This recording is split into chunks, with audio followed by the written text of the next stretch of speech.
¿Qué pedo? Some shows don't need a celebrity narrator to introduce the show, but this show does. In a world filled with endless opportunities, why would two men who have built 13 multi-million-dollar businesses altruistically invest 5 hours per day to teach you the best practice business systems and moves that you can use? Because they believe in you, and they have a lot of time on their hands. They started from the bottom, now they're here. It's the Thrivetime show starring the former U.S. Small Business Administration's Entrepreneur of the Year, Clay Clark, and the entrepreneur trapped inside an optometrist's body, Dr. Robert Zillner. 2 men, 8 kids, co-created by 2 different women, 13 multi-million-dollar businesses. We started from the bottom, now we're here. We started from the bottom, and we'll show you how to get here. Started from the bottom, now we're here. We started from the bottom, now we're here. Mr. Clark started from the bottom, and now we're at the top, teaching you the systems to get what we got. Colton Dixon's on the hooks, I break down the books. The C's bringing some wisdom and the good looks. As the father of 5, that's why I'm alive. So if you see my wife and kids, please tell them hi. It's the CNC up on your radio, and now 3, 2, 1, here we go. We started from the bottom, now we're here. We started from the bottom, and we'll show you how to get here. Started from the bottom, now we're here. We started from the bottom, now we're here. We started from the bottom, now we're here. We started from the bottom. If we are not intentional, it is so easy for our dream to become a job that we hate, and a task that we loathe, a chore that we can endure no more. I remember when I first had the dream of starting DJConnection.com out of my college dorm room at Oral Roberts University. I was so excited to start my own company, to work for myself. In fact, I was willing to work at 3 different companies simultaneously to start that company. Target, Applebee's, and DirecTV. My wife worked at Office Depot and Oral Roberts University. We lived without air conditioning. We shared one car. We lived in a small apartment. We did whatever it took to build that business. But at a certain point, I realized, oh man, I'm DJing nearly 200 shows per year, and this is a job that I don't want. But yet, I work for myself. How did this happen? I'm booked out for the next year and a half. How did this happen? My life is filled with obligations. How did this happen? I don't even like the people who work in my office. I can't stand any of these people. How did it happen? How did I create a culture that I didn't like? What weeds did I not pull? What people did I not fire? How could I have allowed myself to create a company that I no longer like? Some shows don't need a celebrity narrator to introduce the show, but this show does. 2 men, 8 kids, co-created by 2 different women, 13 multi-million-dollar businesses.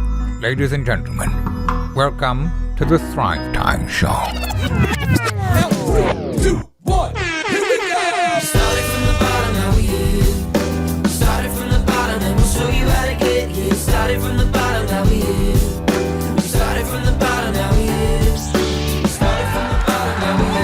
We started from the bottom. All Thrive Nation, welcome back to another exciting edition of the Thrivetime Show on your radio and podcast download. Now, Dr. Z, on today's show, we have 10 minutes and 2 big ideas we need to get into. Ooh, let's get it on. So big idea number 1, Mr. So Fine, Matt Klein.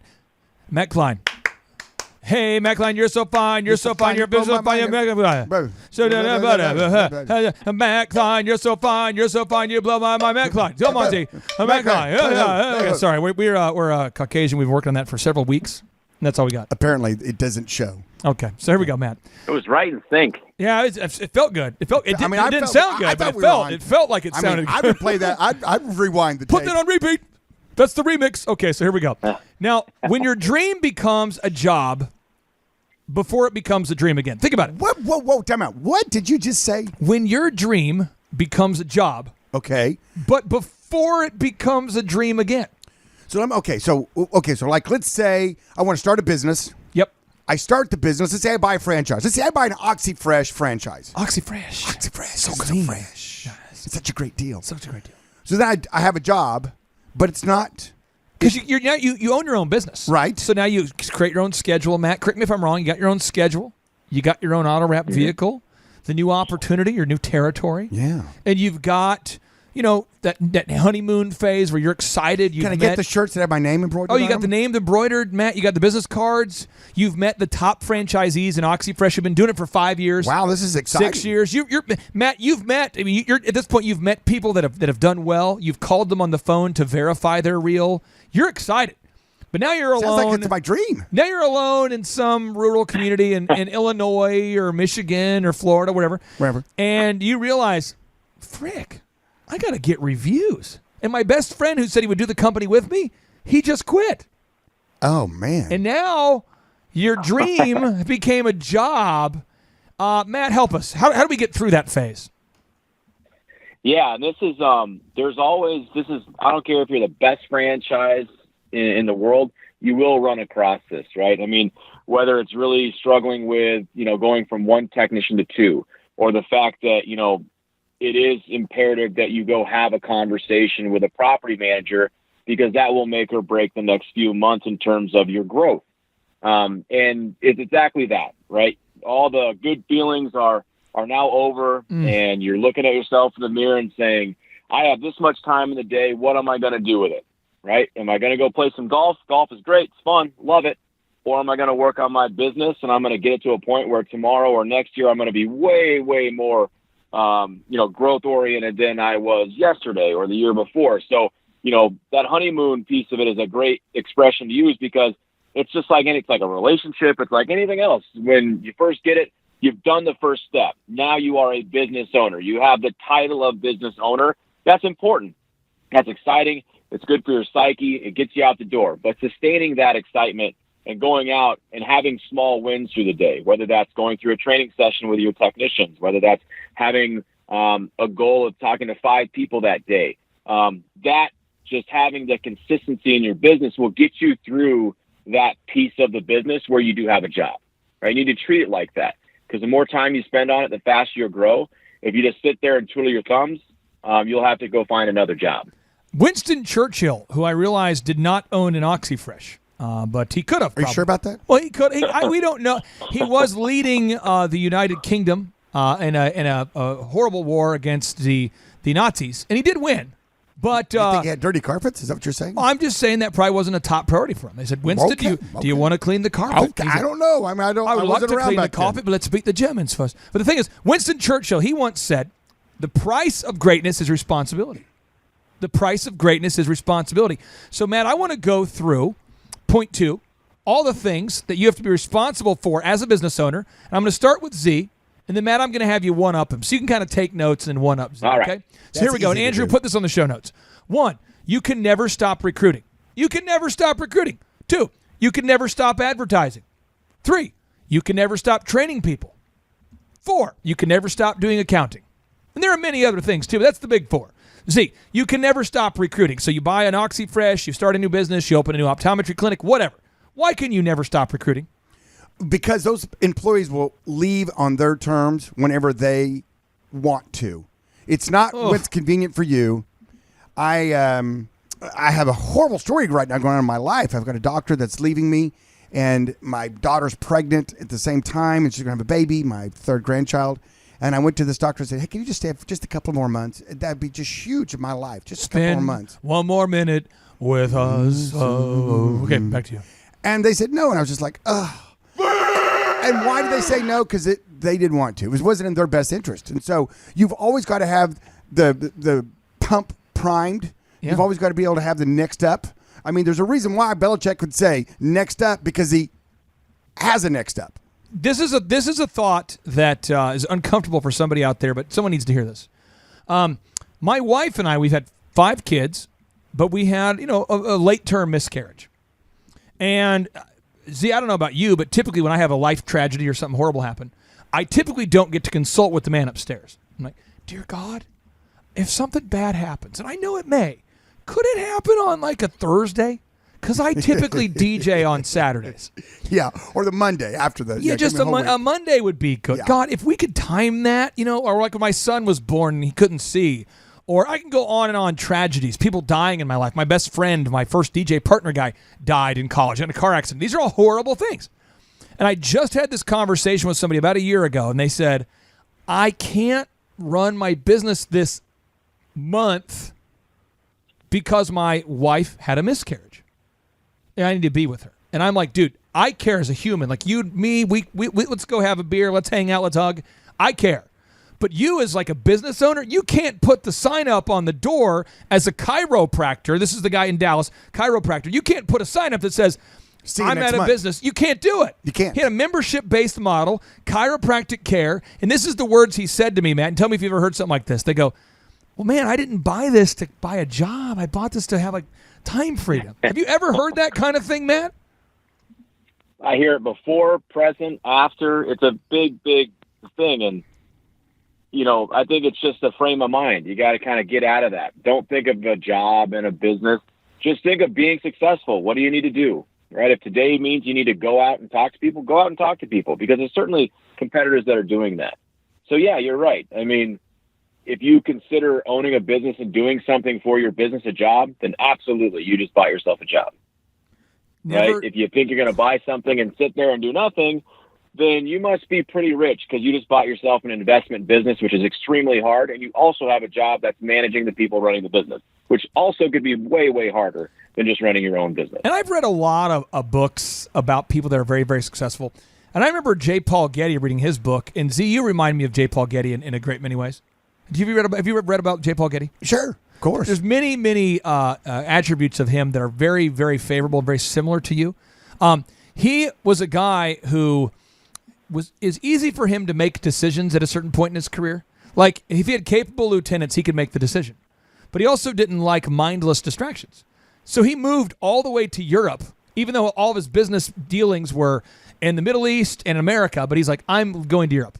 So you couldn't have access to him, but he liked to hang out with people. So he'd have big parties and big events and big galas, but he actually made more money by being uninterrupted. But as in his book, he talks about, his book's called As I See It, he talked about the biggest responsibility, the biggest struggle of being the world's wealthiest man is he's responsible for all that. And just like you've said many times, Z, people say, what's it like running multiple companies? You say it's like the plates? Yeah, it's like the vaudeville act where you have the sticks and the plates and you run over and see which one's wobbling the most, and you run it, and you spin it and get it back straight. But he basically explained in great, eloquent detail that passive income is not a thing for anyone. Right. Even the world's wealthiest man. Right. Like every one of those assets. I mean, Matt, he had oil that was being pulled out of the ground in the Middle East. And those people had like violence going on all the time. So occasionally he'd have to send over a militia to deal with it. It's crazy. He'd have to repossess stuff. I mean, he actually owned ESPN and didn't know it. Did you know that? How does that happen? I got the book on my shelf. The guy he put in charge of his petty cash, which was something like $3 million.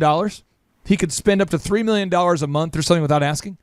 He met these two guys who had this business they'd been trying to start for years, based in Bristol, Connecticut, that was this failing all sports network. And they were going to sell it for like 10 cents on the dollar in investments. He's like, sure. So J. Paul Getty, ends up calling this guy. He's like, do we own ESPN? Yes, sir, we do. Okay, well, make it work. But all I'm saying is, like, when he found out they owned ESPN, I don't know if you're Matt. Are you familiar with the early ESPN stories? Maybe not the early one. I just didn't know he owned ESPN. Dude, there are so many. I'll give you just one story. They didn't have any money for advertising, and J. Paul Getty wouldn't give him any more because he didn't know he owned it. They just had a monthly budget for things. Sure. So the producers were like, we gotta figure this out. So what they did is they went to the Kentucky Derby and they put a mic in front of celebrities. Oh yeah, I knew this. And they said, why did you like today's race? And they're like, oh, the energy was awesome. They go to the next guy. What did you like about your horse winning today? And they're like, oh, just the energy, the exhilaration. I love it. And they put it all into a compilation, and their commercial went, why do people love ESPN? And then it's people saying, all these people, I love it. And they did it all without asking anyone's permission. People thought they were being interviewed about the race. Sure. So, again, he got legal notices, like, you guys can't do that. And the second move his team did, very crafty, is CBS had the rights to all the games. So they made, like, fake lanyards, and they would kind of sneak into the game and play little games. And they would be filming, or they would have like access, but from a limited access, like upper deck filming only. Yeah. And then their camera guy would wear a red ESPN jacket. They made all their guys wear red ESPN jackets. And they would stand directly in front of the CBS cameras whenever they would go live to that camera. So when the red light on the camera would go on live, it would say ESPN. Oh, how fun. And they just kept doing it. And they had people they had headsets and they're like, go on down there to the 40-yard line. They're going to go live. Then stand. And they would jump right in front. And that's how they got ESPN. Stand. But again, that was the world's wealthiest guy. There's no such thing as passive income. Let's talk about never stop advertising, Matt. Why can you never stop advertising as a owner of any kind of business? Yeah, especially now, I think it's more than ever, because in a span of 10 years, print mail has, really reduced its effectiveness, and internet marketing and many, many companies within that internet marketing realm have come to the surface.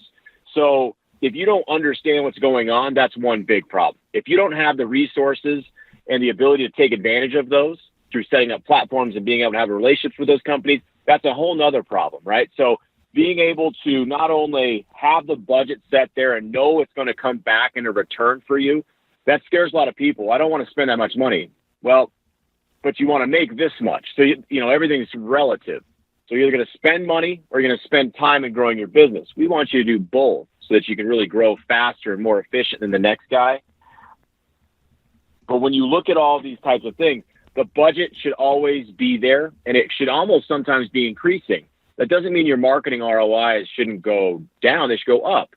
So always marketing, always having your thumb on the pulse of the current marketing trends, and building relationships with those vendors will allow you to call them if something's going great. I want to increase my budget. If something's not going great, why is that going on?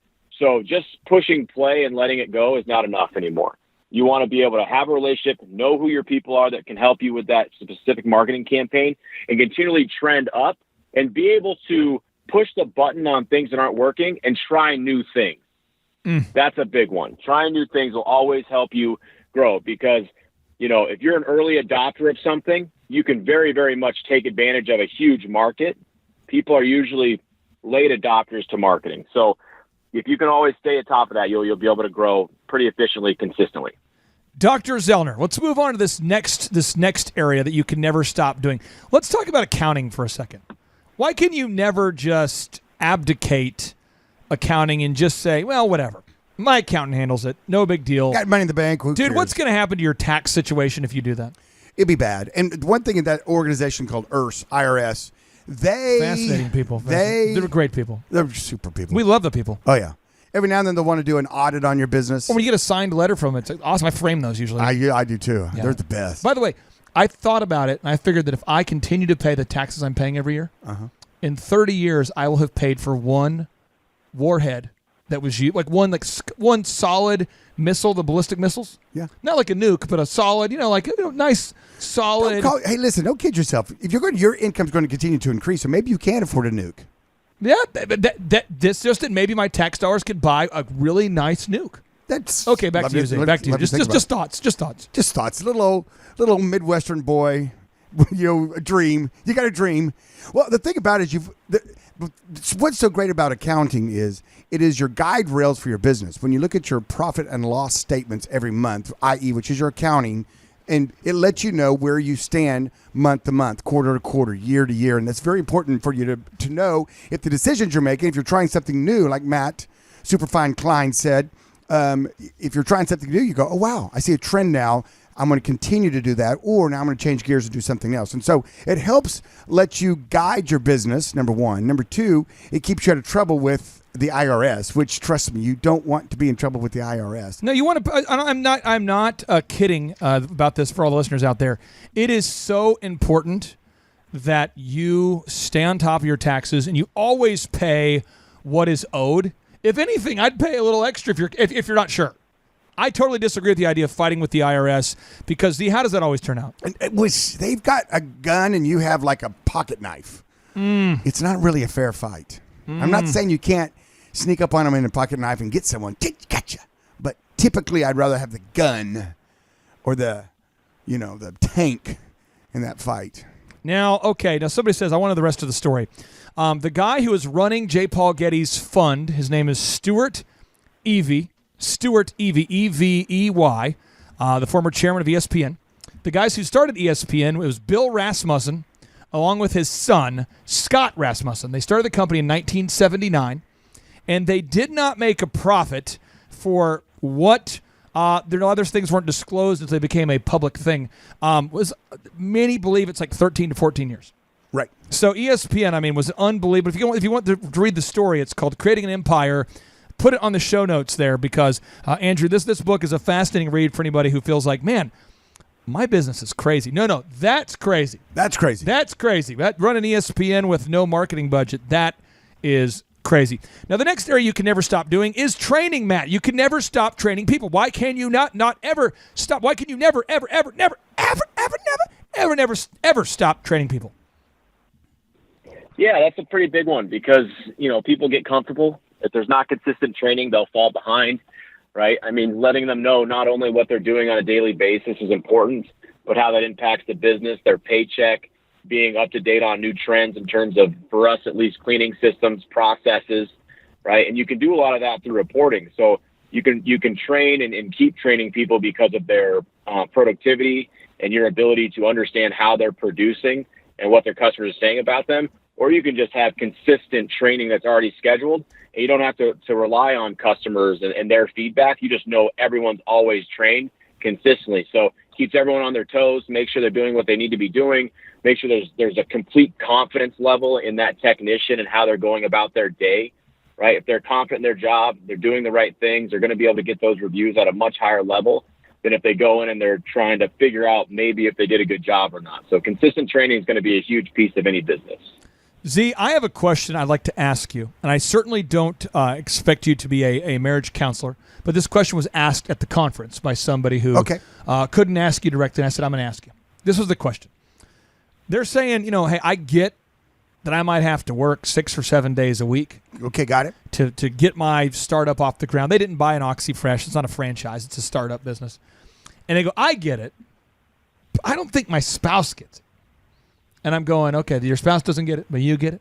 What does she want you to do? He goes, well, she says I'm a business owner. I need to be working just like 40 hours a week or 30-something. The guy up top needs to be, working. I don't need to be working those kind of hours. And I said, well, you have a dream. It's become a job. And it will continue to always be a job unless you're willing to put in the work until it becomes a dream again. What would you say to somebody out there? Let's say there's a woman out there listening.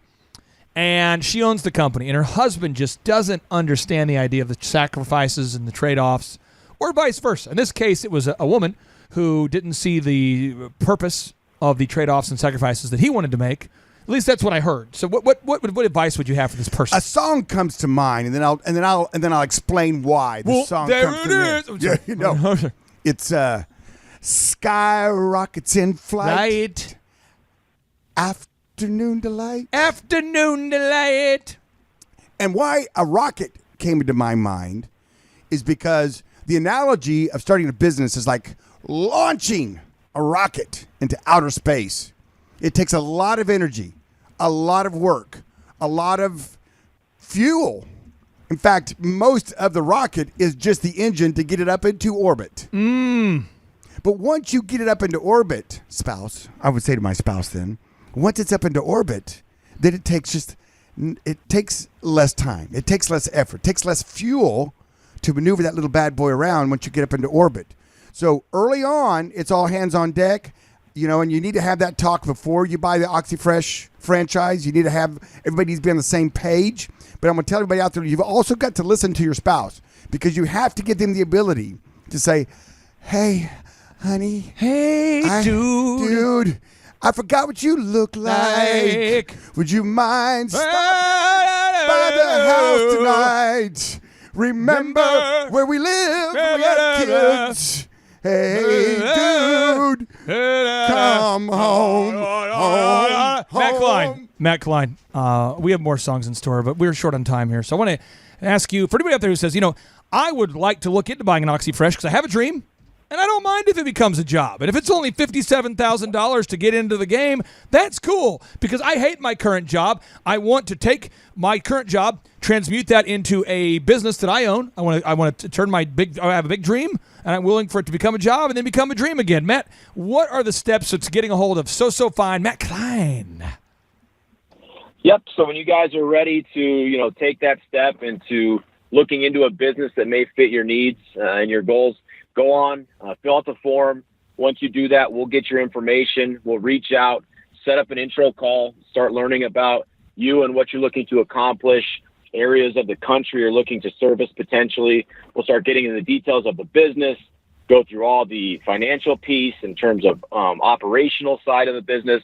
So through many conversations, lots of document sharing, franchise disclosure review, we'll get to a point whether this business makes sense to you or not. Whichever decision you make is fine. But if it does make sense, you want to take the next steps, the goal is to get you out to Denver, Colorado to go through the training. Yeah. And that will be with our team here in our home office where everything is located.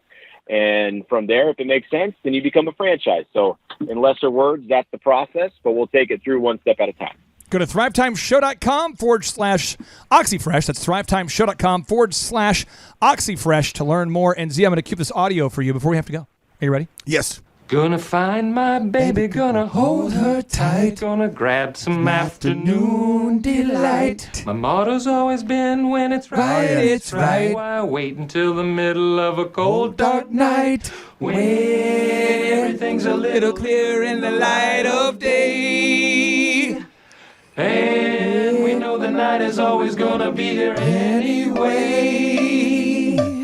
Thinking of you's working up my appetite. Looking forward to a little afternoon delight. Rubbing sticks and stones together, making sparks ignite. And the thought of loving you. Oh, here we go. We all know the words all together. Rockets in flight. Afternoon delight. You guys have that. Nice. Afternoon delight. Oh, Well done, Thrive Matt, Nation. that goes out to you. We're sorry. I appreciate that, guys. That was wonderful. All right, here we go. 3, 2, 1, boom!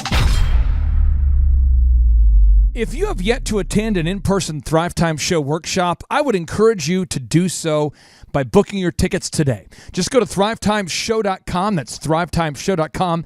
Click on the conferences button and find the next event that's right for you and your family. This event is going to change your life. You're going to meet real entrepreneurs out there just like you. I promise the Thrivetime Show in-person workshop will change your life. If you implement what you learn, it's going to absolutely take your life to the next level.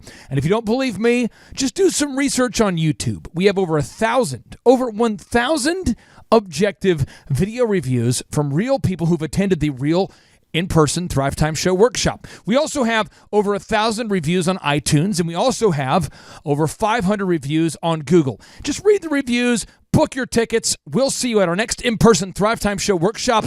And before we go, I must confess, many people on the Thrivetime Show team have told me that I have not asked you enough to share the Thrivetime Show podcast with a friend. And there's all sorts of case studies and examples and proof that if you share a show that you like with someone that you know or have fellowship with, that it works. So again, I would ask you today, if you like today's show, if you laughed and learned something, who can you share today's show with? Share it with them on Spotify, on iTunes.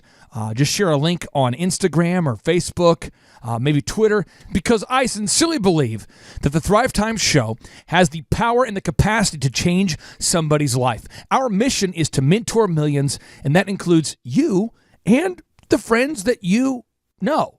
And we'll meet up again tomorrow.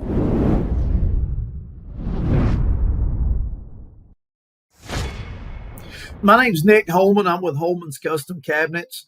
I want to tell you about our Dream 100 marketing system that we started with Clay Clark through the coaching program. We've increased our repeat clients, our repeat builders that we work for, and we've got a lot more potential for growth since then. And it's very scalable. And I've taken this young boy that I started this with, an 18-year-old guy who is my Dream 100 marketing guy, who's just making phone calls, taking donuts, taking cookies out to new contractors and clients to try to reach them to making repeat sales with them. And I had a lot of concerns just at first with trying to maybe train somebody to do this. We had a repeatable process, a script for him to call. He's doing that over and over. He calls anywhere from 200 to 300 people a week. It's been over 3,000 calls since the first of the year. And sometimes he's kind of switched over into sales because we had so many sales coming in that he had to help handle those sales and take away from the, the Dream 100 marketing because of that. We've been doing it about 7 months. It took about 2 to 3 months for us to break even, to hit the break even point. And from the 3 to 6 month mark, 3 to 7 months now, we've got a 300% return on my investment. Now, I'm paying this young man, this 18-year-old boy, a salary and then a 5% commission on these jobs. And he's just literally been killing it. And we've increased our profit by 8%, increased our sales by 10%. And these are repeatable. Most of them are repeatable clients, new contractors that I'm doing repeat business on. Some of them I've sold 4 to 5 jobs to since January when we started this. And it's been a 335.6% return for this campaign. And we've spent about a little over $30,000 and made over $100,000 in gross profits. But just this last week alone, this Dream 100 process, we sold right at $65,000 in sales just from this Dream 100 process. And I can't explain enough how blessed, how much of a blessing it's been and how well it works. I'd encourage you to start doing it soon. Thanks. All right, Thrive Nation. I know that a lot of you watching this show on a consistent basis or listening to the show have a business or have aspirations to grow a business. And if you're not careful, your business can own you rather than you owning your business. You might find yourself at a place and space where you work all the time and you have no time freedom, although you earn financial freedom. And I know for anybody out there that's never owned a business before, the idea of achieving financial freedom itself may be very exciting. But if you achieve financial freedom and you don't have any time to enjoy that, the question is, what was the point? And so on today's show, we're going to be joined here with an actual thriver, an actual longtime client who's been able to achieve a time freedom to build a sustainable schedule that he loves. And here to share the story is Nick Holman. Nick, welcome to the Thrivetime Show. How are you, sir? Thank you for having us. Hey, Nick, what's your website for anybody out there who wants to verify you're not a hologram? HolmansCabinets.com, HOLMAN. Okay, HolmansCabinets.com? Yes, sir. And where are you based there, sir? We're in Sparta, Tennessee. We cover the Middle Tennessee area. And how long have you been in that area? We've been here nearly 40 years. My dad started the company when I was just a little kid. Awesome. And so you did your dad kind of mentor you in the ways of cabinetry? He did. I grew up from a little kid doing the business. I didn't plan on doing it, didn't want to, but it ended up that way, and I really enjoy it. The Lord's really blessed me. Now, how did you initially hear about us and what we do in terms of growing businesses? I was listening to a podcast called Entrepreneur on Fire, and heard you interviewed on there, and just sought you out.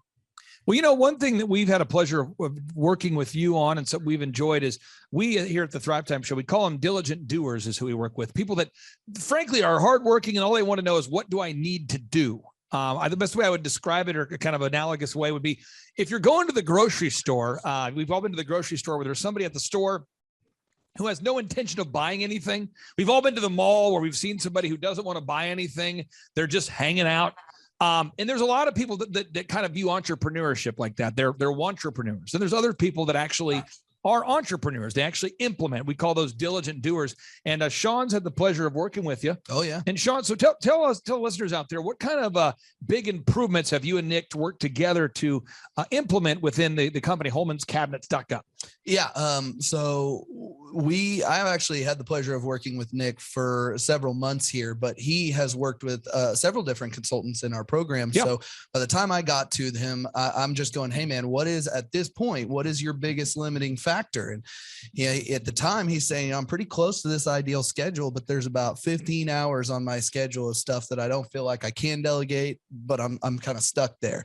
So it's been probably 3 months or so, Nick, that we've been working at trying to get those hours off your schedule. It was more of a high level task that we systemized week by week, working on training employees and refining the system itself. And that's now resulted in Nick having that time back to use for other things. Now, Nick, before we worked with you, how would you describe where the business was at?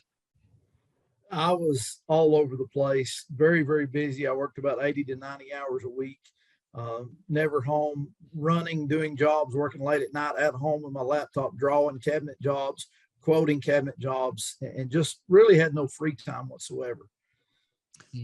And so now how would you describe your schedule versus how it was then?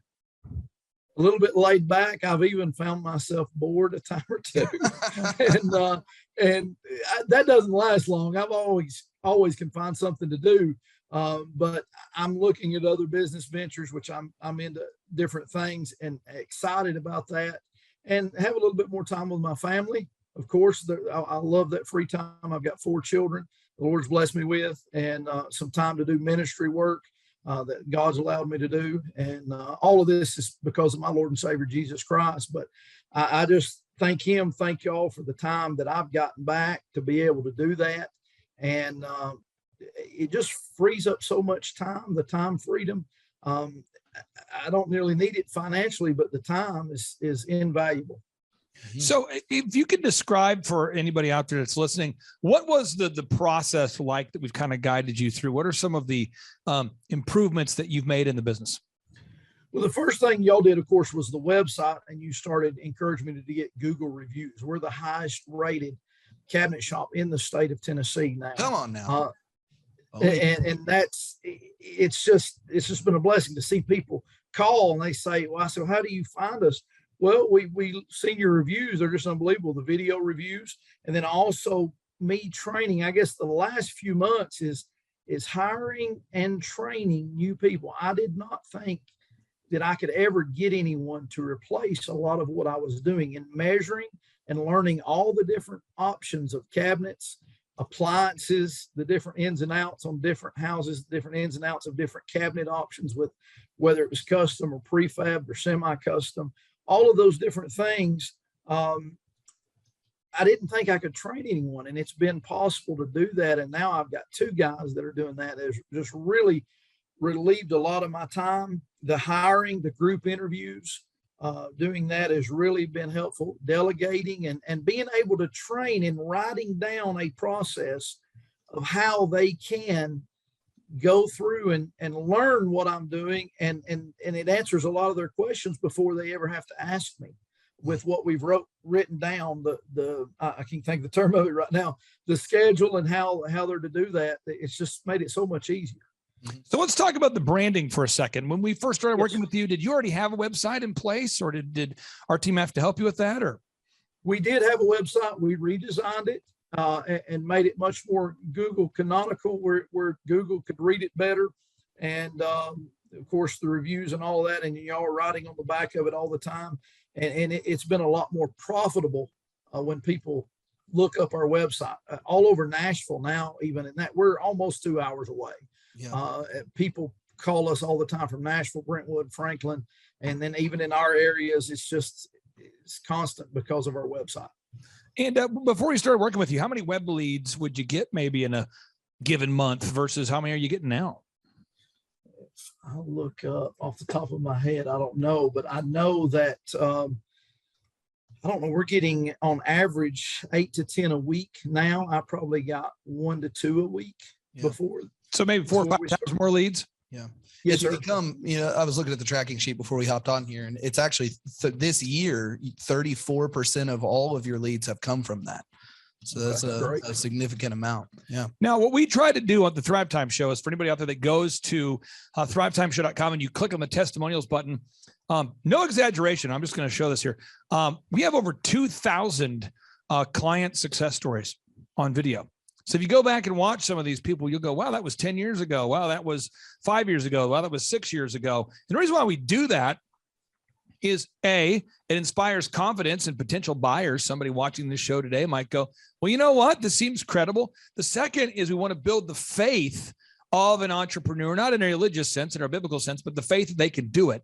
How has that aspect, the coaching or the mentorship, helped, having somebody that is showing you, hey, this is a proven path.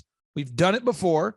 We're going to do it again. We've been coaching clients since before search engine optimization was a big thing. Now we're doing it that, now that search engine is a big thing. We did it before social media was a big thing. Now that it is a big thing, we're still doing it. How does it help? How has it helped you, knowing that you're following a proven path and not moving just off of guesswork? It's been tremendous. Just having a plan. I can follow a plan if that plan's laid out. And you could see that. I could see that with other people. You had another cabinet shop that was doing the same thing, I think, in North or South Carolina you were working with. I seen that, and I thought, I can do this. And then having that same plan, from learning from y'all, taking the same thing and being able to teach my guys in much the same way. And they're picking up on it and learning it. And it's teaching one that's teaching another. And it's passing that along. It's been tremendous. Now, we've worked on the online reputation, online reputation enhancement, gathering Google reviews, video reviews. On your site, one thing that's been nice, and I've heard about this through the coaches, is you guys do a good job. And it turns out that matters. And I hate to say this, but I've worked with a lot of restaurants in the past where when we start, we go in through I have a proven process I take people through. So if somebody schedules a 13-point assessment with me, I hop on the phone call with them, just like I did with you there, Nick. And I try to go over, okay, I want to ask them, what kind of revenue did you do last year? What kind of revenue did you do the year before? How would you rate your website on a scale of 1 to 10, with 10 being the best? How would you rate your branding? How would you rate your accounting? We go through all these systems. And I've worked with a lot of restaurants who've said, the one thing though is our food's terrible. And, so when people show up, they typically leave mad or upset. And you guys have always done a great job. And we would call that the quality control loop. And so when we go to your website here, you guys have gathered testimonials. How has having video testimonials from actual clients impacted you? When people call all the time, they say your testimonials are unbelievable. And that helps set us apart from all the other shops that don't have that. And I'm friends with a lot of the other shop owners, and we do 10 times more than most shops around us. Yeah, I think it's due to the reviews. It's due to the testimonials. They can look us up and see that we're credible. Some of my workers came on board because of the reviews, and they saw the credibility that we had among other people, and they wanted to be a part of the team because of the great work and the satisfied clients that we have. Now, if we go to the bottom of your website, we do ongoing search engine optimization for you, which is kind of a big task that if we do it right, no one knows we're doing it.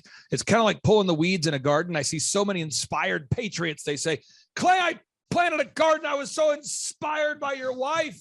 Woo! And then I'll see them, a couple months later, and I'll say, how's the garden? They go, don't talk about it. Didn't weed it. Didn't feed it. It's dead. Going with a rock garden, baby. A rock garden. So there's an ongoing pruning that we have to run the online ads for you, manage that. We have to get the search engine going on optimization. Then we have to track what we're doing on a weekly basis and track. How has tracking implemented you, just knowing that all these things are happening behind the scenes? Well, you can continually see where you're at and what you need to improve on, and what you're doing well at, and see how it's growing. It's just, I love the numbers. I love to see the numbers and see how you can track that. And it just continues to increase, or say, hey, I need to work here on this area because we're having some problems in this area. And that helps you to see that and what you need to work on. And that's what Sean's really helped me to do each week. And he points those things out to me. And, but it's easy to fix once you know what the issue is. But if you don't know it, you don't know what to do. You don't know what to work on. Now, one thing that blew my mind years ago is I had a chance to interview the NBA Hall of Famer and fellow Christian, David Robinson. And David Robinson was jacked. And if you're watching this show and you don't know what I'm talking about, I'm gonna pull up this video here, pull up this photo. He was so jacked. He was so physically fit.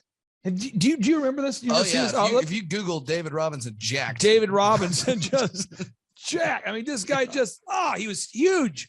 And I remember talking to Dave off camera, and then some on camera. I'm like, Dave, how did you know? That it was time to retire. Like, how did you know? I mean, it was time to go. When did you know it was time to go ahead and retire? And he said, Clay, I was hitting the weights every day at the peak of my career. I mean, every day. He's like, I'm in the gym, never cheating on my diet, following my diet, always hitting the weights, just those guns. It's the consistency. And it wasn't that he had this super complicated workout program. It's the consistency. And the Bible speaks to this a lot. It's called Proverbs 10:4. For anybody out there that hasn't read the Bible in a while, Proverbs 10:4 says, he who has a slack hand becometh poor, but the hand of the diligent maketh rich. And that's the one thing that I have found over the years that I cannot really train. I can show people, but today I woke up at 3, I came into the office about 5:30 today after organizing my day, hopped into our staff meeting at 6, and it's every single day. Can you talk a little bit about the diligence of maybe having a coach, if that has helped you, or as far as, or maybe your dad taught that to you, or just a consistency of putting in the work every day? Yeah, my dad did teach it to me. I wasn't raised in church or anything like that. Literally, my dad worked 7 days a week. We had a cattle farm with about, at one time, 500 head of cattle, the cabinet shop, and we had a tree nursery. So literally, Dad worked 7 days a week. And so I grew up with that diligence and just have brought that into my work life. And I enjoy work. Work is fun. I'm very hyper and energetic, and I'm always doing something. My mind never shuts down, so it's hard to sleep sometimes. And so just being a diligent doer, which is a biblical principle I've carried over into my work life, and even in other businesses, the Lord's truly blessed because of that. But sometimes, that can go the wrong direction too much if you're if you're too busy in the areas you don't need to be in. But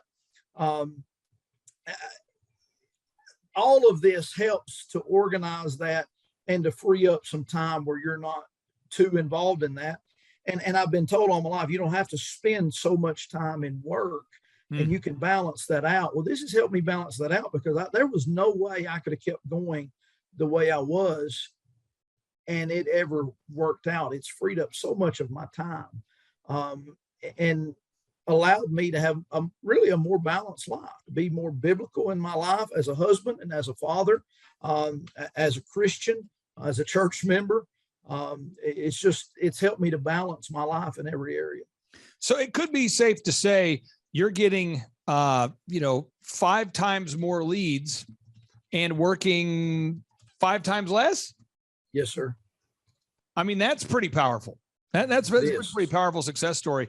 Now, have you guys started documenting all the checklists and systems on the back end of the website yet? Is that something you guys have tackled yet? No, but that's something that's coming right up here. Just getting them all organized on the website for the employees to be able to access those systems. Well, I would just say this, just housekeeping note. Mm-hmm. When we hop off here, maybe you guys can hop on a call real quick. Okay. I'd love to book a 13-point assessment with you just to touch base on a few things. Because what's happening is a lot of our clients, I'll just give the listeners an example. This would be a Tip Top Canine, and they are a franchise, and they're a client that I've helped to franchise. And I think they have 16 locations open maybe now. I'm probably getting that wrong. Maybe it's 17 now.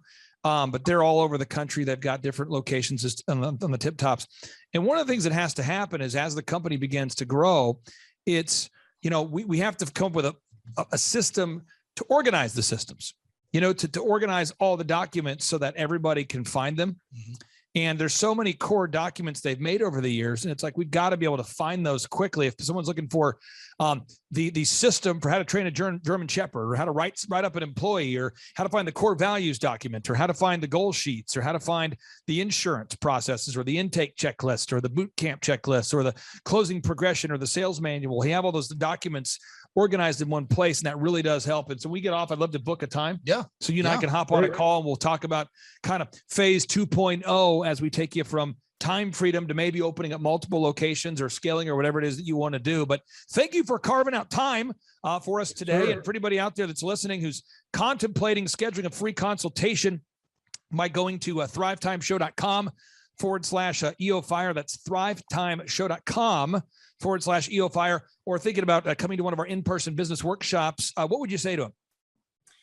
I would encourage you to do so immediately. It would free up your time and give you more freedom. And I'd encourage them to contact Clay Clark, Sean, Thrivetime Show, and come to one of those business meetings.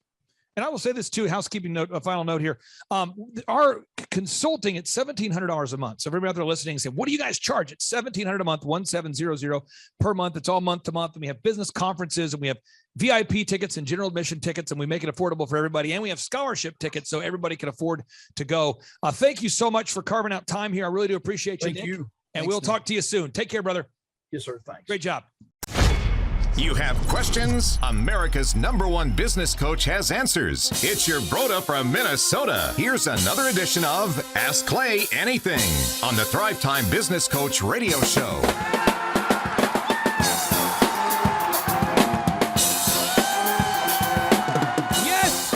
Yes, and yes, Dr. Z, we have a hot question in here from the Thrive Nation. A hot question. Andrew, this is a hot question. It's hot. Andrew, you know how hot this question is? Pretty darn hot. Oh, yeah. There we go. Step into the business coach saunas. That's right. Okay, no, here's the question. I why it was hot in here. Whoa. The question from the Thriver was, how do you deal with a terrible, horrible, no good, very bad day? And how often do you guys have these? So we're going to go around the horn. We have Paul Hood, a CPA with thousands of clients on the show. We've got Dr. Z here on the show. We've got myself. So let's go around the horn. Let's go around the horn and let's talk about it. So Z, how often do you have the things, the variables, the bad things happen to you that some would consider to be, you're a positive guy, so you don't let it get you down. But how often do things happen to you where it would be easy to say, wow, that was a terrible, horrible, no good, very bad day? Short of resetting my watermark, as I call it, there was a period of my life that I had a series of very unfortunate things happen to me and my family and my business, and that was pretty much my high watermark of stress and bad day. So once you kind of reset that watermark pretty high, it was a pretty high one for me that time. Everything else you put it in perspective and go, well, compared to that day, it's not so bad. Could be worse. Could be worse. Oh, it could be worse, don't you know? Could be worse. Worse. In Minnesota, by the way, if you ask anyone how they're doing, you have about a 40% chance that they will respond with, "Oh, it could be worse." Could be worse. No matter what, no matter what's going on, that's about the peak of the optimism. Yeah, exactly. Yeah, it could be worse. But what I do is this: a lot of times, depending upon what category it's in and how to process it, it can be pretty daunting. It can be pretty debilitating. And if you don't get on top of it with your brain pretty quickly, it can kind of really shut you down for a little while. But when you have a really, really bad day, one thing that I like to do is I like to think about all the positives in my life. I like to pray also and be thankful for all the positive things in my life. I'll just go through a checklist of all the home runs, all the games won, all those positive memories in your life. You go back home and look at that make some big apple fat pie. head of you, the full-size photo of you, and go, well done. That's the only head I know that's bigger than yours, by the way. It's a big head thing. I don't think it's that big. What? I mean, my head, do I wear a size 14 hat size? Is that what it is? 14 and 3/4? I thought it was 18 and a half. 18 and a half. Okay, nice. Well, you were like, your hat's loose. You're right. But I think what the key is that you have to understand that if you're in control of your joy, and this is a word for everybody listening out there, if you're in control of your joy, then nothing can take it away from you. Nothing can take away your happiness. If you're waiting for something to make you happy, you're doing the wrong thing. And if you let something make you unhappy, you're doing the wrong thing. So you need to be in control of your joy. You need to be in control. If it's a bad day, how are you going to fix it? Is there a problem that needs to be fixed? Or is it just a bad day? But if there's a problem that needs to be fixed, then I go into problem-solving mode. Step 1, what do I need to do? Step 2, what do I need to do? Step 3, what do I need to do? Oh, and by the way, I'm really thankful because I've got, 3 healthy children. I'm really thankful that I've got, all these things I'm thankful for. I'd like to get Paul's take on this because, Paul, you manage a team of employees. Yes, sir. And your core team at your 3 offices, how many people approximately are we talking about? Between the 3 offices, that because you have other offices and locations, you're always expanding, but maybe between Bartlesville, Tulsa, Claremore. How many people are we talking about? Well, we have a total of probably about 40 employees, but my key group is probably 12 or so. So let's think about our 12. Let's think about your 12. So you think about your core 12. I'll think about my core 12 for a second. It seems as though there's always something going on in the lives of one of those 12 people, right? Because there's 12 people.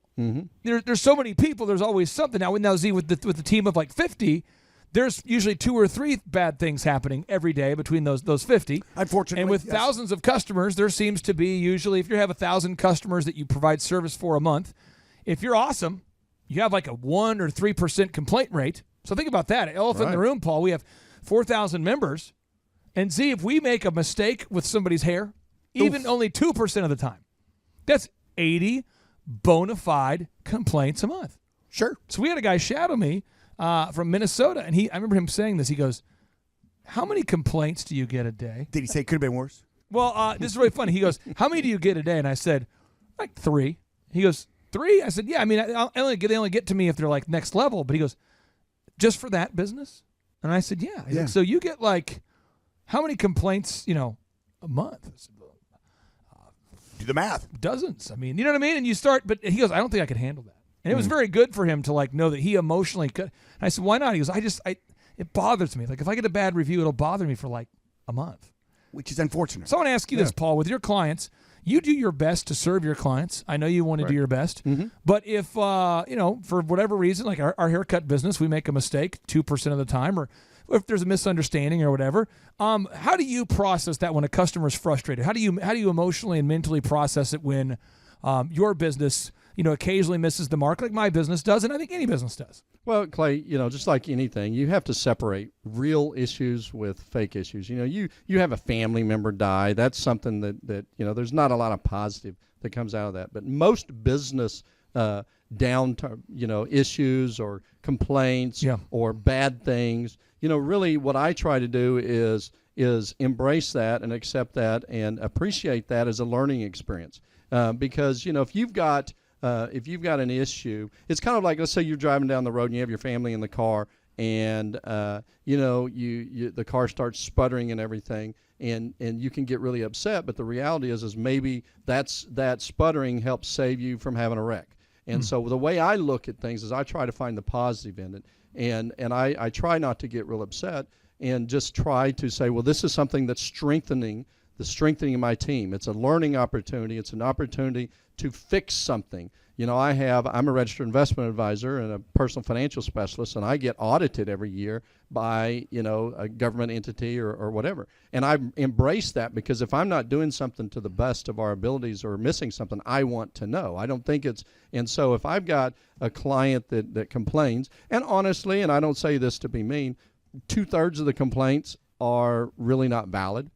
But it doesn't really matter, because marketing to me is top of mind. It's how that person feels when they walk out of my office and what they're going to say to other people. And so the old adage, the customer is always right, is kind of right. But I embrace it. I approach it head on. I personally make the phone call. And what can I do to solve this, to make you feel better, to make you happy? And it doesn't really matter whether it's a valid complaint or not. It's a complaint. And so, I was taught a long time ago, do I want to be right or do I want to be rich? So I'd rather be rich than argue with a client all the time. I just want to make them happy. I have found for me, and I want to get your take on this. I've got a few notable quotables I want to read to you. Okay. From the first one will be from that controversial book known as the Bible. In the Bible, Matthew 5:10. I love that verse. Matthew 5:10 says, "Blessed are those who are persecuted because of their righteousness, for theirs is the kingdom of heaven." So, blessed are those who are persecuted for being right. All right. So here's an example. You have an employee that works for you, Z, and they're supposed to be on time, and they're not. So your job as the owner, manager, whatever, is to bring it up. You say, "Hey, Doug, I need you to be on time," and Doug goes, "Oh, come on, come on, man." Yeah. What? And there's this blow up, Yes. And you would some people attack you when you call them out for being right. When you hold them accountable. Oh, I know. So I think part of it is just embracing that if you're going to hold people accountable, AKA run a business, you just have to get really good with knowing that a lot of people won't be happy with you all the time, right? I mean, don't you have to get to a place where you just say, hopefully there's a reward in heaven because I'm certainly, I mean, you know what I mean? Blessed are those who are persecuted because of their righteousness, for theirs is the kingdom of heaven. I mean, you have to just go, well, hopefully there's a reward up there because, whoa. Well, I like the reward could be in the bank statement because all of a sudden you're cracking the whip and you're making your business run better. Right. But for everybody listening out there, if you're thinking about, we know 67% of you are, according to Forbes, that is our business Bible, by the way. Not taking anything away from the actual Bible, but that's the business Bible. Business Bible, yeah. What happens is that if you go into this owning a business with the idea that you only get to wear the white hat, you only get to be the good cop. You're going to lose. Yeah. At times you got to put on the black hat. At times you got to be the bad cop. At times you got to call people out, and you've got to correct them. And pruning and correction is good. Yeah, Clay, don't you agree though that it's kind of like raising kids? You can be a lazy parent and let them play in the street because you don't want to upset them and correct them. The same thing applies with employees. If you hold them accountable, that's actually good for them. It's good for your business. It's good for your other employees, but it's good for them. When you're not holding them accountable, you're accepting their slackery, and therefore it's bad for them, and they're never going to achieve and reach their potential. I think about our office and just people on my team, but there's a guy on our team named Matt. And Matt always says, how can I get better? At least he does that to me. Yeah. He says, how can I get better? So I give him the same information as I might give somebody else, the same coaching, and he says, thank you. Thank you. How can I get better? But I think a lot of bosses feel like they're being a bad guy, quote unquote. I hate to be the bad guy, but just by telling somebody, hey, you need to follow the script. Right. Hey, you need to show up on time. This is what I'm paying you to do. And they feel bad about holding someone accountable because they're the bad guy. You're not the bad guy. You're the right guy. You're the righteous guy. Here's another thought. Robert Greene, the best-selling author of the book called Mastery, best-selling book called Mastery, he writes, the most effective attitude to adopt is one of supreme acceptance. The world is full of people with different characters and temperaments. Some people have really dark qualities that are especially pronounced. You cannot change such people at their core, but you must merely avoid becoming their victim. Do you agree with that, Z? Absolutely. People change seldom. It's one of my core things. And if they're a bad apple, they're typically going to be a bad apple. And instead of sitting there worrying about trying to life coach them into being a good apple, just get them out of your space. The quote that Z gave me years ago was so good. I love this quote. I'm going to high five you. This would set me free. Okay, high five. This is a good quote. High five. You said to me, Clay, unless you're a life coach, don't life coach him. And I was going, whoa. Because that's where I was at for a long time as a young man. I kept trying to fix everybody. How many businesses have you coached over the years where the owner comes up to you and they've got a bad apple working for them? And they refuse to fire them because they just know they can. It's maybe poor management. It's poor people skills on their part. They know that reflect the fault back on them. I would say it's 2/3 of what prevents businesses from growing. Yeah, is the inability of the owner to hold people accountable. The complete refusal to hold people accountable. And as we get back into this root topic of how to deal with the terrible, horrible, no good, very bad day, I've got a couple quick tips here for you, and I'm going to give them to you. One is there was a Joel Osteen quote from the book called The Best Life Now that set me free here. Okay. It says, live your best life now. He says, do your best and forget the rest, and just give God the stress. So for me as a Christian, I go, there you go. I did my best.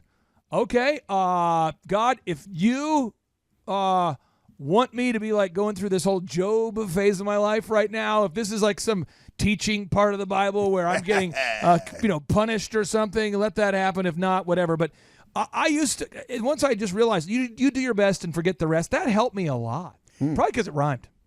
Well, that's a rapper coming out of you right there. But seriously, it helped me just to know you do your best and forget the rest. And now I don't care at all. I don't care if somebody's not happy and I did my best. I just don't care. I don't care. But I used to care a lot. Don't you think a lot of that though comes from your core values of what's important in life? We make good money. Yeah. But it's not about the money. I grew up. I've lived in trailer parks. Nobody on either side of my family graduated high school besides my mom and I. I can be happy living in a trailer park. Not that there's anything wrong with a trailer park. The point is, it's not the money, and I have confidence in myself to rebuild. If something falls apart, I'm going to do my best, and if other people can run along with me, great. But the reality is I'm going to be happy regardless. So this is what I want you to do right now. This is what I want you to do. This is the action item for all the listeners out there. So here we go. Okay. If somebody out there, if you're having something bad happen to you today, tomorrow, in the next 10 minutes, whatever, if something bad happens, I want you to do this thing called the 5-minute rule. This is the rule I live by. All right. I try to do. I'd say by 99% of the time I do it. Okay. Don't make any decisions ever when mad. Okay, that's good. Like That's don't good make work a on. don't make That's a decision. Just do not make a decision when mad. Okay. Then during those 5 minutes, think about the decision you're going to make. How will it affect you a year from now? Will it affect you? Okay. So as an example, when I went in the other day to a local fast food restaurant and they totally jacked up my order, you know why I didn't freak out, Z? Because you did the 5-minute rule. It doesn't matter. It doesn't matter. 5 years from now, it doesn't matter. I don't care. The other day I was in a parking lot at Atwoods, and a guy cut You me spent off. a lot of time at Atwood. Well, a guy cut me off in with the big monster truck wheel thing, and he gives me the stink eye. And I get out of my car, and he's like following me into the store with the stink eye. You know why I didn't say anything to him? Because it doesn't matter. It's a 5-minute rule. Big monster truck. I'm not gonna make a decision while I'm mad. I don't want to get beat up in the parking lot of Atwoods so that I can right go the give me wrongs. that shovel I was telling you about. So next time you get upset, take 5 minutes. Think about that. If it's a bigger decision, if it's a big purchase, don't go buy things when you're angry. Just don't take big action when you're angry. I promise your life will be better if you have more of a long-term perspective to everything. And that is how you deal with a no good, terrible day. That's if you're out there today and you're having something bad in your life, don't make it worse by making immediate action while angry. Don't make it worse. Yeah, when you find yourself in a hole. You know what they say. See a broad to get that booty yak 'em. Leg her down or smack 'em, yak 'em. Stop the digging. And now, without any further ado, we like to end each and every show with a boom. So here we go. 3, 2, 1, boom.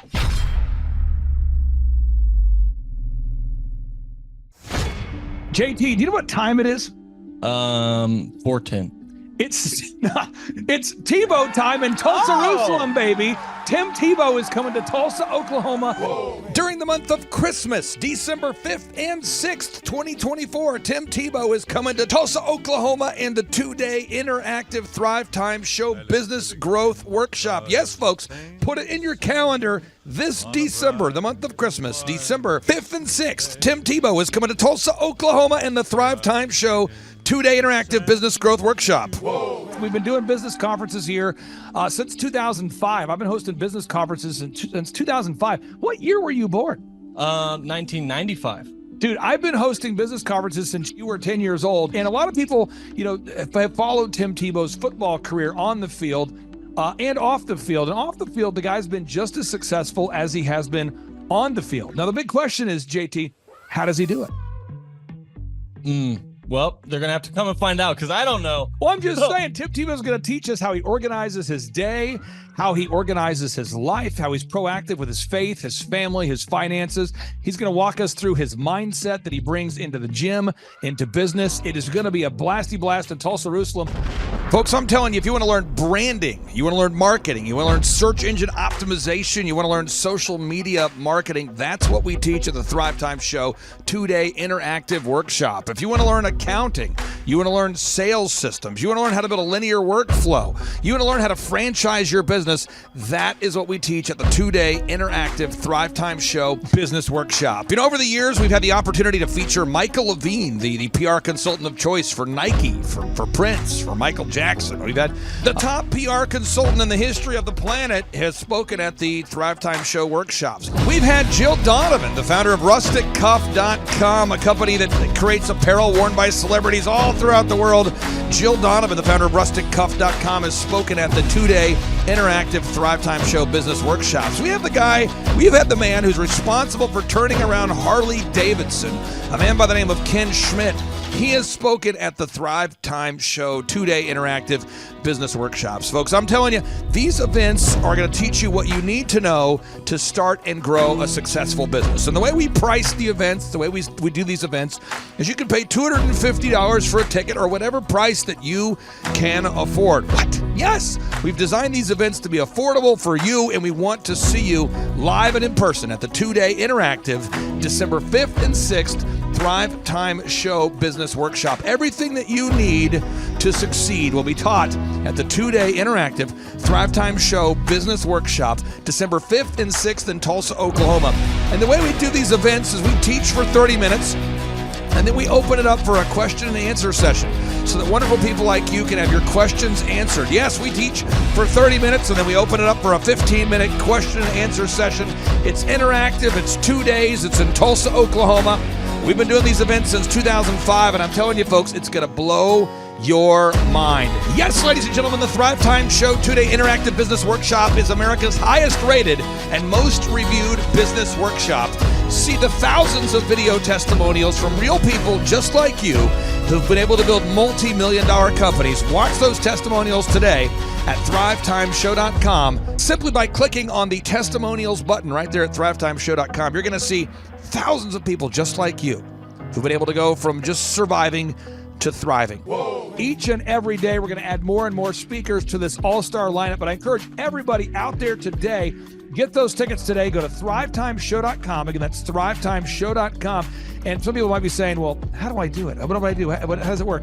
You just go to thrivetimeshow.com. Let's go there now. We're feeling the flow. We're going to thrivetimeshow.com. Again, you just go to thrivetimeshow.com. You click on the business conferences button, and you click on the request tickets button right there. The way I do our conferences is we tell people it's $250 to get a ticket. Yep. Or whatever price that you can afford. And the reason why I do that is I grew up without money. JT, you're in the process of building a super successful company.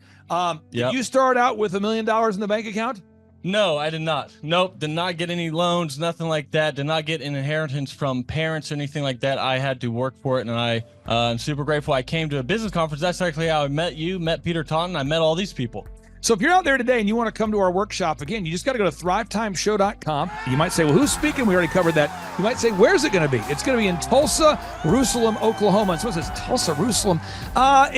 I'm really trying to rebrand Tulsa as Tulsa, Jerusalem, sort of like the Jerusalem of America.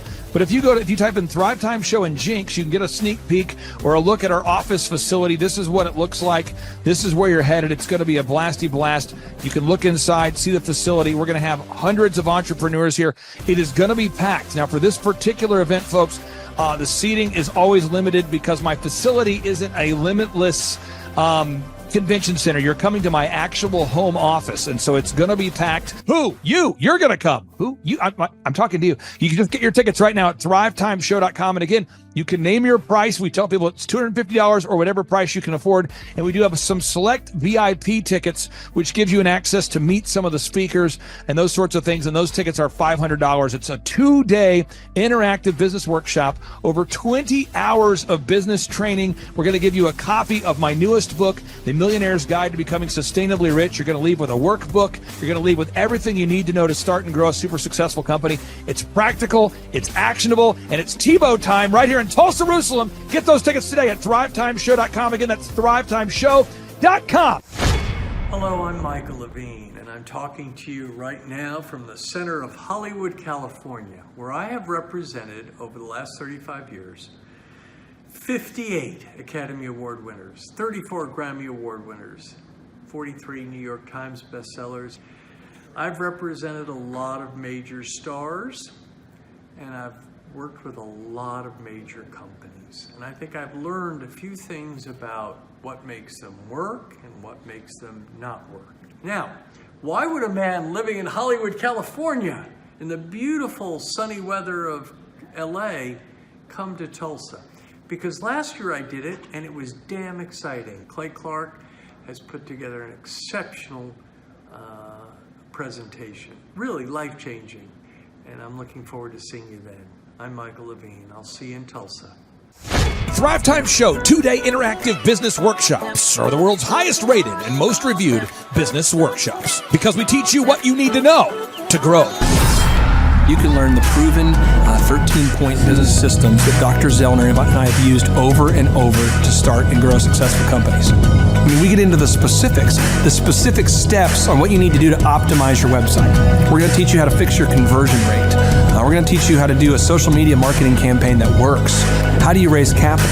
How do you get a small business loan? We teach you everything you need to know here during a 2-day, 15-hour workshop. It's all here for you. You work every day in your business, but for 2 days you can escape and work on your business and build these proven systems so now you can have a successful company that will produce both the time freedom and the financial freedom that you deserve. You're going to leave energized, motivated, but you're also going to leave empowered. The reason why I've built these workshops is because as an entrepreneur, I always wish that I had this. And because there wasn't anything like this, I would go to these motivational seminars, no money down, real estate, Ponzi scheme, get motivated seminars, and they would never teach me anything. It was like you went there and you paid for the big chocolate Easter bunny, but inside of it, it was a hollow nothingness. And I wanted the knowledge, and they're like, oh, but we'll teach you the knowledge after our next workshop. And the great thing is we have nothing to upsell. At every workshop, we teach you what you need to know. There's no one in the back of the room trying to sell you some next big get-rich-quick, walk-on-hot coals product. It's literally, we teach you the brass tacks, the specific stuff that you need to know to learn how to start and grow a business. And I encourage you to not believe what I'm saying, and I want you to Google the Z66 auto auction. I want you to Google elephant in the room. Look at Robert Zellner and Associates. Look them up and say, are they successful because they're geniuses, or are they successful because they have a proven system? When you do that research, you will discover that the same systems that we use in our own business can be used in your business. Come to Tulsa, book a ticket, and I guarantee you it's going to be the best business workshop ever, and we'll even give you your money back if you don't love it. We've built this facility for you, and we're excited to see you. And now you may be thinking, what does it actually cost to attend an in-person 2-day interactive Thrivetime Show business workshop? Well, good news. The tickets are $250 or whatever price that you can afford. What? Yes, they're $250 or whatever price you can afford. I grew up without money, and I know what it's like to live without money. So if you're out there today and you want to attend our in-person 2-day interactive business workshop, all you got to do is go to thrivetimeshow.com to request those tickets. And if you can't afford $250, we have scholarship pricing available to make it affordable for you. I learned at the Academy, Kings Point in New York. Acta non verba. Watch what a person does, not what they say. Whoa. Good morning, good morning, good morning. Robert Kiyosaki, the Rich Dad Radio Show. Today I'm broadcasting from Phoenix, Arizona, not Scottsdale, Arizona. They're close, but they're completely different worlds. And we have a special guest today. Definition of intelligence is if you agree with me, you're intelligent. And so this gentleman is very intelligent. I've done his show before also, but very seldom do you find somebody who lines up on all counts. And it's a Mr. Clay Clark. He's a friend of a good friend, Eric Trump. But we're also talking about money, bricks, and how screwed up the world can get in a few and a half hour. So Clay Clark is a very intelligent man, and there's so many ways we could take this thing. But I thought, since you and Eric are close, Trump, what were you saying about what Trump can't, what Donald, who's my age, and I can say or cannot say? First of all, I have to honor you, sir. I want to show you what I did to one of your books here. There's a guy by the name of Jeremy Thorne, who was my boss at the time. I was 19 years old, working at Faith Highway. I had a job at Applebee's, Target, and DirecTV. And he said, have you read this book, Rich Dad, Poor Dad? And I said, no. And my father, may he rest in peace, he didn't know these financial principles. So I started reading all of your books and really devouring your books. And I went from being an employee to self-employed to the business owner to the investor. And I owe a lot of that to you. And I just wanted to take a moment to tell you thank you so much for allowing me to achieve success. And then I'll tell you all about Eric Trump. But I just want to tell you thank you, sir, for changing my life. But not only that, Clay, thank you, but you become an influencer. More than anything else, you've evolved into an influencer where your word has more and more power. So that's why I congratulate you on becoming. Because as you know, there's a lot of fake influencers out there too, or bad influencers. Yeah. So anyway, I'm glad you and I agree so much, and thanks for reading my books. Yeah. That's the greatest thrill for me today. Not a thrill, but recognition is when people, young men especially, come up and say, I read your book, changed my life. I'm doing this, I'm doing this, I'm doing this. I learned at the Academy, Kings Point in New York. Acta non verba. Watch what a person does, not what they say. Whoa.